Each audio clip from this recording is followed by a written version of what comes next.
Habíamos anunciado al inicio que en esta parte vamos a tener la presencia de Óscar Basoberri Chali, coordinador del IPDRS, el Instituto para el Desarrollo Rural de Sudamérica. Y vamos a hablar de un proyecto, Acceso a la Tierra y Territorio, oportunidad para reducir desigualdades en Bolivia. Óscar, bienvenido, muchísimas gracias por llegar al estudio de Herbol. Muchas gracias, José Luis, por darnos la oportunidad de contar un poco a la población lo que viene haciendo el Instituto para el Desarrollo Rural de Sudamérica y esta investigación específica para Bolivia. Cuéntanos un poquito, muy breve, ¿qué es el Instituto para el Desarrollo Rural de Sudamérica? Mira, el instituto nace en el año 2010 con el afán de conocer lo que pasa en la región para poder explicar los fenómenos locales, ¿no? Cada vez somos una sociedad, un medio ambiente más globalizado y una economía más globalizada. Y en nuestra hipótesis no se puede comprender lo que pasa en cada uno de los territorios de manera aislada. Hay que intervenir en los territorios para modificar la situación que allí corre, pero muchas de las explicaciones las vamos a encontrar a nivel regional. Entonces el instituto, desde ya hace 10 años prácticamente, un poquito más, viene haciendo investigaciones a nivel regional, ¿no? Sacamos un informe por la tierra y territorio, de acceso a la tierra y territorio en los 10 países de Sudamérica. Es un informe único en su tipo, no es fácil trabajar a nivel regional y muchas veces se comprende, digamos, como proyecto regional una suma de países. Nosotros intentamos ir un poquito más allá, ¿no? Entonces, conocemos la región, conocemos Sudamérica, conocemos todo lo que allí ocurre y lo plasmamos en documentos de investigación, siempre en colaboración con instituciones de todos los países y también con patrocinio y coordinación con instituciones como Oxfam, PAN para el Mundo, etcétera. Bien, ahora en Bolivia el tema de la tierra. En los últimos meses se ha retomado la agenda de la conclusión del saneamiento de tierras y el actual gobierno, se puso como meta el año 2024 para dejar, como decimos, todo saneado. Sí. ¿Qué hay de eso, Óscar? Mira, lo que se ha logrado ya en Bolivia es un hecho histórico, ¿no? Ninguno de los otros países logró en la región tener saneada la propiedad agraria en las dimensiones que tiene Bolivia. Se intentó en casi todos los países, pero se quedaron trunco este tipo de acciones. Bolivia, con la ley INRA, que ya tiene prácticamente más de 20 años, a veces olvidamos esto, ¿no? El tema de la tierra parece que se reinventara cada vez, tiene más de 20 años, ha logrado ya avanzar en el 92% de la superficie disponible, digamos, para uso privado o colectivo en el país, ¿no? Y eso es único. Eso es único. Tiene otras características también que son muy importantes de resaltar, por ejemplo, el nivel de violencia, asesinatos de líderes sociales en el país en estos últimos 25 años por tema tierra fue muy bajo, ¿no? Y la conflictividad, a pesar de que suena mucho, es relativamente baja comparando con otros países. Brasil, por ejemplo, ¿no? Brasil, Colombia, el propio Venezuela, del que conocemos muy poco, ¿no? Ecuador, Paraguay. Entonces, los niveles de violencia contra líderes sociales son muy elevados y tienen que ver con el acceso a la tierra. Otra característica del proceso boliviano es que fue un proceso administrativo, no judicial, ¿no? Entonces, en otros países como Paraguay, para que un pueblo indígena pueda acceder a un pedazo de tierra, tiene que pasar por el Congreso, por una ley específica al Congreso. Entonces, prácticamente se retrasan muchísimo. Ahora, en nuestros cálculos, fíjate, José Luis, en todos los países, las personas, los colectivos, los pueblos indígenas, llevan procesos muy largos para consolidar su acceso a la propiedad de la tierra, ¿no? Nosotros hemos contabilizado aproximadamente como un promedio de 23 años que les lleva a las personas, pueblos indígenas, consolidar el proceso de acceso a la tierra. Entonces, es lo que pasa en Bolivia, ¿no? Tú tendrás memoria, hace rato estaba escuchando la entrevista que le hacías a los hermanos de Pío, etcétera. los dirigentes que empezaron estas luchas hoy están prácticamente retirados, son segundas y terceras generaciones que logran consolidar estos derechos propietarios, ¿no? Entonces esta es una característica porque la tierra pues es muy dinámica, ¿no? Los intereses cambian, y las personas, bueno, siempre tienen esta necesidad de tener este acceso a un recurso material, ¿no? Oscar, aquí en Bolivia hace falta una visión regional de la tierra. Por ejemplo, en tierras bajas existe otra cosmovisión que en tierras altas. ¿Hay que ver así el tema de la tierra? Bueno, el tema de la tierra hay que verlo en su dimensión, sin duda, geográfica, ecológica y todo esto, ¿no? Estamos cada vez más de acuerdo, yo creo, las personas que estudiamos, como la población, de que hay una interacción entre las distintas zonas geográficas y los distintos tipos de propiedad de la tierra, ¿no? Esto a veces perdemos de vista. O sea, lo que ocurre en la Amazonía nos va a afectar aquí en el altiplano y en los valles, ¿no? Va a cortar estos circuitos de las nubes, la provisión de agua, etcétera. Y a la vez lo que contaminamos aquí va a afectar a la Amazonía, ¿no? Entonces, estas interrelaciones no son vistas porque todavía estamos actuando en la cabeza con categorías de la mitad del siglo XX, ¿no? Donde se veía todo muy parcializado y teníamos muy poca conciencia de estas interacciones. Entonces, hoy hay otro tipo de apropiación de los territorios que todavía no los hemos podido categorizar, digamos, estadísticamente, ¿no? Es decir, vos tienes la pequeña parcela, que es lo que se mide en los censos agropecuarios, que puede ser 1 hectárea, 2 hectáreas, media hectárea o lo que fuera, pero tienes un entorno territorial que te va a abastecer de agua para el riego, los árboles van a afectar el clima, etcétera, etcétera, ¿no? Entonces, todavía estamos aprendiendo mucho de estas interrelaciones. Ahora, sin duda, en nuestro caso, los estudios regionales muestran que las interacciones del país con los otros intereses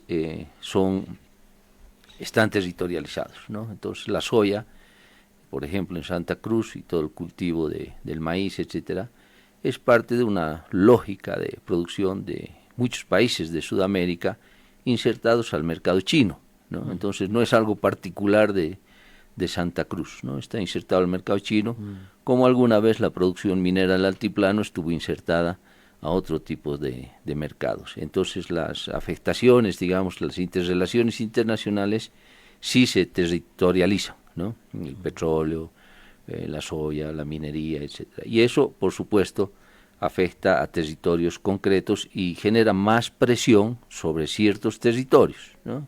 Por eso se explica que hoy en Santa Cruz haya más presión sobre territorios indígenas, sobre tierras fiscales, etcétera, etcétera, por esta expansión del cultivo de la soya y en algunos casos de la ganadería bovina. En Bolivia se puede acceder a la tierra sin una pertenencia étnica.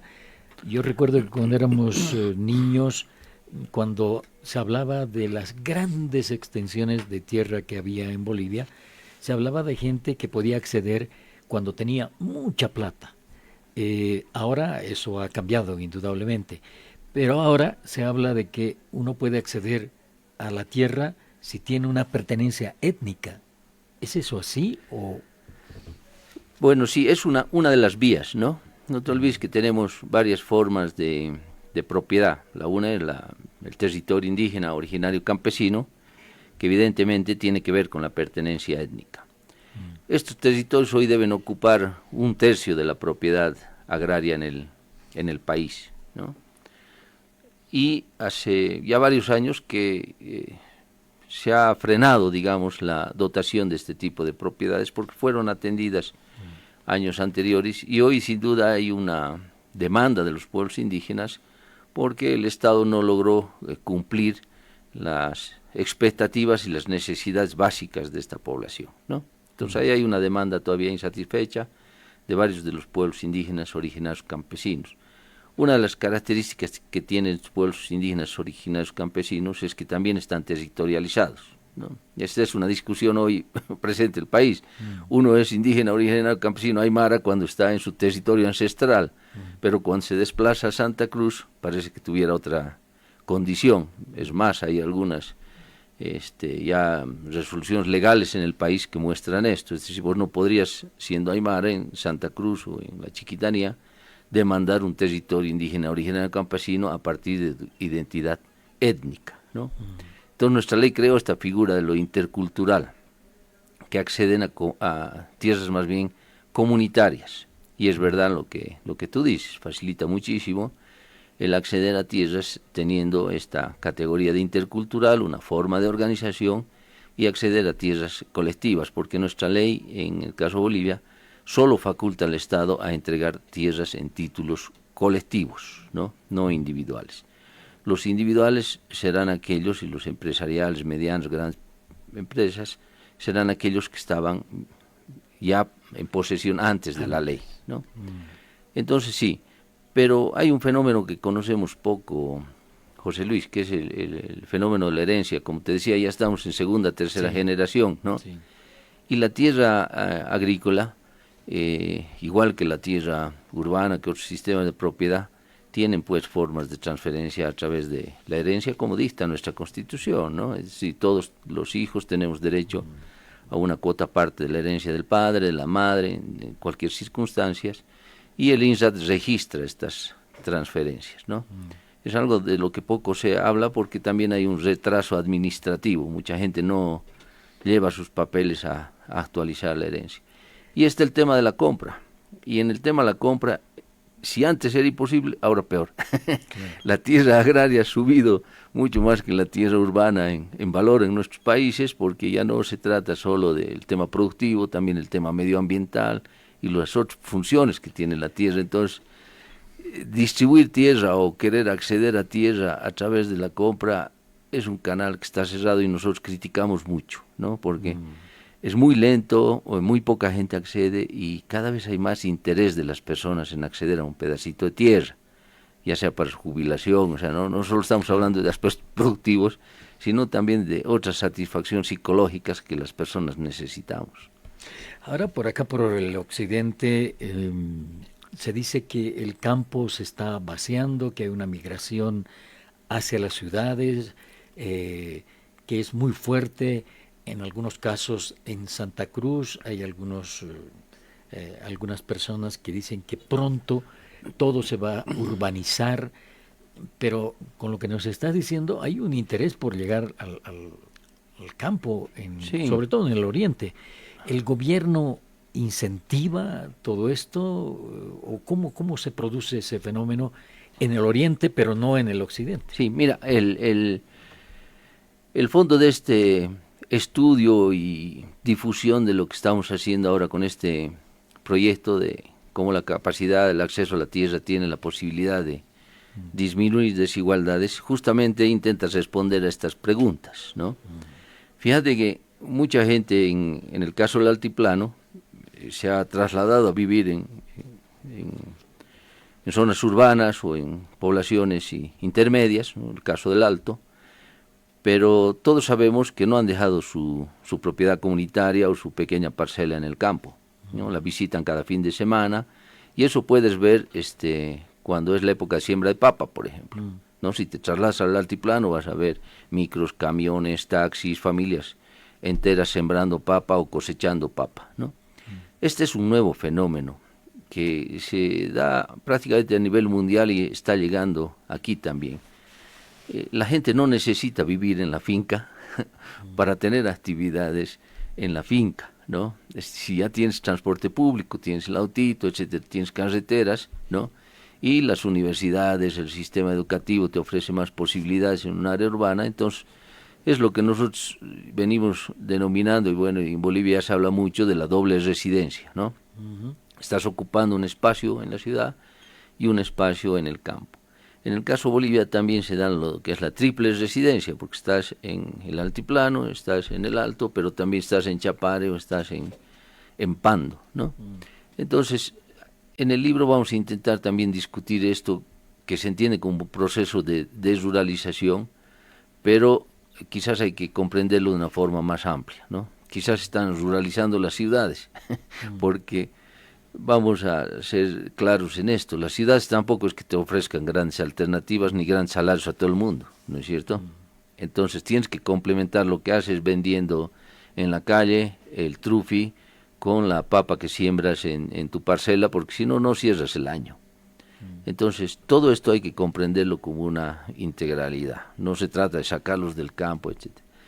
Lo que ocurre en Santa Cruz, efectivamente, bueno, Santa Cruz tiene más recursos que se pueden disponer de corto plazo, la madera y otros bienes que se pueden extraer del territorio, ¿no? Entonces, hay un proceso de asentamiento muy importante. Lo que sí hay que resaltar es que del 53, lo que ocurrió el 53 a lo que ocurrió hoy, hay un cambio de la matriz de propiedad agraria. Hoy son mucho más propiedades agrarias en título de TCOs, en títulos comunitarios, pequeñas y medianas propiedades, ¿no? Y las grandes propiedades son más pequeñas en el porcentaje nacional de la propiedad agraria, ¿no? Llegan a 15%. Y hay fenómenos que son muy curiosos y poco estudiados, como el de las poblaciones menonitas, ¿no?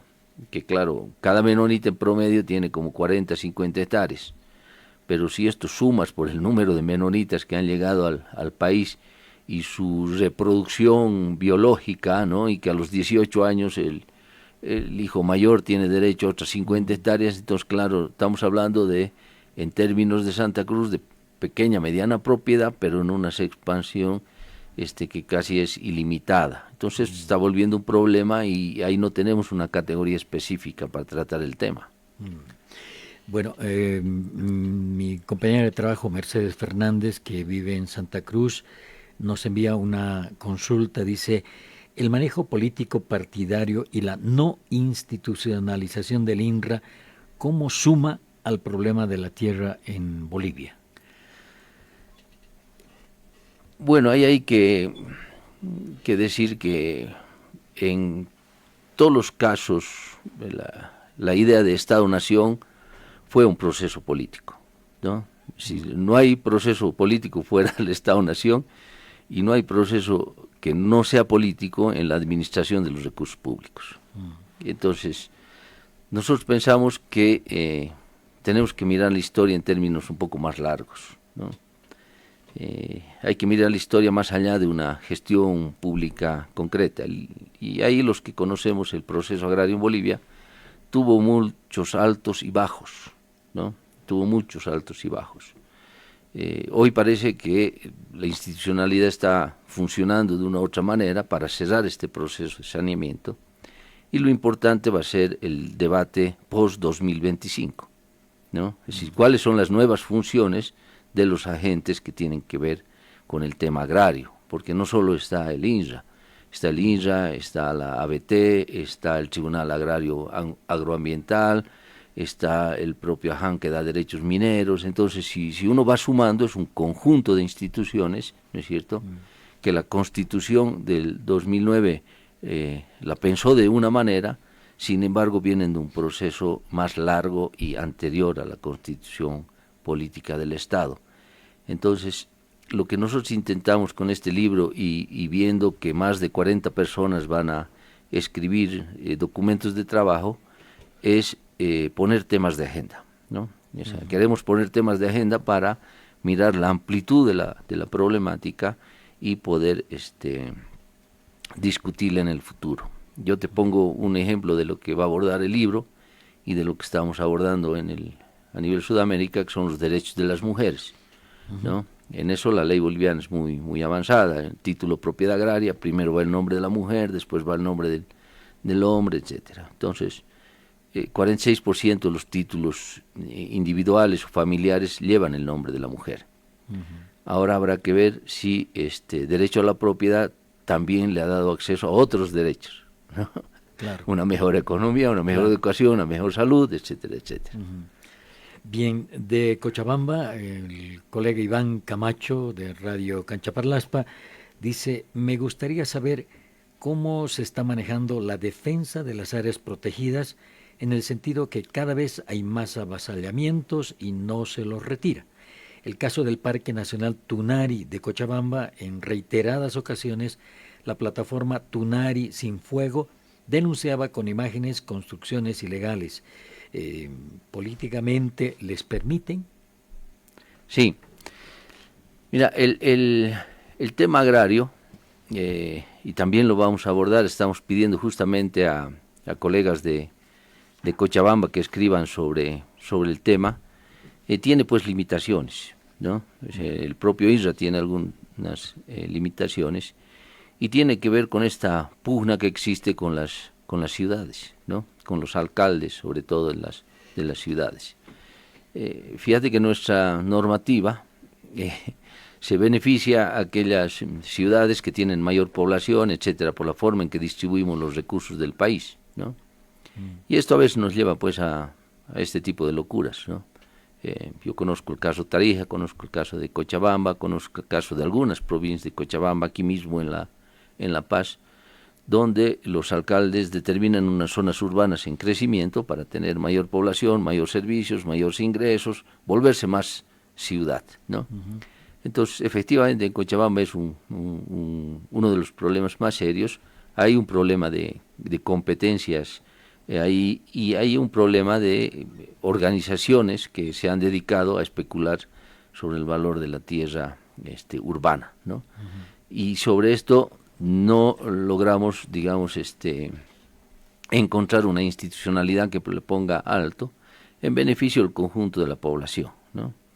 Entonces ahí vamos a abordar el tema justamente desde Cochabamba. Tengo entendido que hay un municipio que incluso toda el área municipal ha vuelto urbana, y hay ciertas contradicciones pues en la normativa sobre el propio Estado, ¿no? Por ejemplo, los proyectos de vivienda no se pueden hacer en tierras colectivas. Efectivamente, los pueblos indígenas tienen tierras colectivas. Entonces, ¿cómo acceden a un proyecto de vivienda si no tienen un título individual? ¿Ves? Entonces ahí se empieza a complicar un poco la normativa, y hay que ordenar un poco, primero académicamente, conocer las cosas para poder discutirlas. Ahí hay muchos temas que se necesita cambiar en el país y que vienen también de la época de la participación popular y todo. Y hablando de esto de la institucionalización de las entidades aquí en nuestro país, ¿cuán importante será para esto de la tierra, como dice el proyecto, acceso a la tierra y territorio, oportunidad para reducir desigualdades en Bolivia? ¿Cuán importante será que, por ejemplo, el INRA se institucionalice y sea una entidad en la que el boliviano pueda confiar y tengamos una institución? Mira, yo creo que la institucionalidad es bien importante en todos los sentidos, ¿no? No solo en las entidades públicas, sino también las privadas. Ahora que estamos discutiendo también sobre el sistema bancario, etcétera, ¿no? Sí. Es bien importante, sí.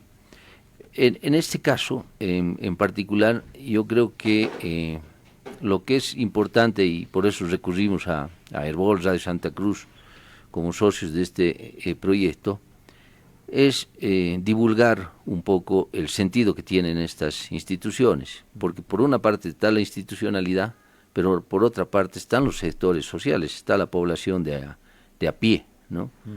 Es lo que pasa en las áreas protegidas que hablábamos hace rato. En la cabeza de muchas personas, todo el país está para ocupar, claro, ¿no? Claro. Todo el país está para ocupar, y es responsabilidad del INRA, institucionalizado o no, entregar esas tierras, porque las van a ocupar igual, ¿no?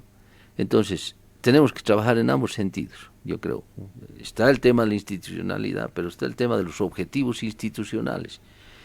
Y en instituciones que ya tienen una larga trayectoria, estos sentidos institucionales hay que renovarlos. Y el INRA está en un buen momento, porque va a acabar el saneamiento.